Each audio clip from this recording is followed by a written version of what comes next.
Good afternoon. The president's chief of staff, Mark Meadows, said this morning that the president's health continues to improve, and there are discussions underway right now with doctors on whether or not he will leave Walter Reed Medical Center. Meanwhile, the president's been very busy inside the hospital. The cell signal inside Walter Reed Medical Center is clearly strong this morning. The president sending out close to 20 tweets in less than an hour on a range of issues, most ending with the word vote. It's been a very interesting journey. I learned a lot about COVID. Yesterday afternoon, the president posted a video thanking his doctors and nurses and promising a surprise visit to his supporters who have been outside the hospital since the president was admitted Friday afternoon.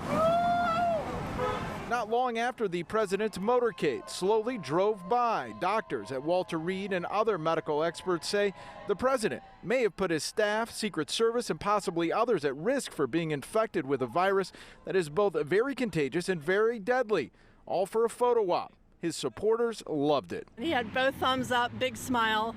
It was just wonderful. His doctor's also sending some mixed messages about his health. The fact of the matter is that he's doing really well. While saying he's improving, they also disclosed he needed oxygen after his blood oxygen saturation level dropped twice. He's taken an experimental antibody cocktail, remdesivir, a drug doctors have had some success with. Now the president is on dexamethasone, a steroid. That's a huge decision because that's only given in very advanced COVID disease, and it's given late in the stage. So he must have really desaturated his oxygen, and then they put him on it. His doctor is saying the benefits of the drug outweigh the risks as they continue to paint a rosy picture of health for the president. The president himself seemingly wanting to prove them right by the videos he's posting and last night's drive-by. Now, right now, we are just kind of on standby, waiting on word from the White House or from doctors here at Walter Reed Medical Center on whether or not the president will leave the hospital at some point this afternoon. Also, it is important to note that it's not just like the president is leaving the hospital like you or I would leave the hospital and go home.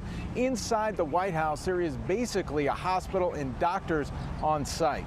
We are live outside Walter Reed Medical Center in Bethesda, Maryland. I'm Eric Ron, WGN News.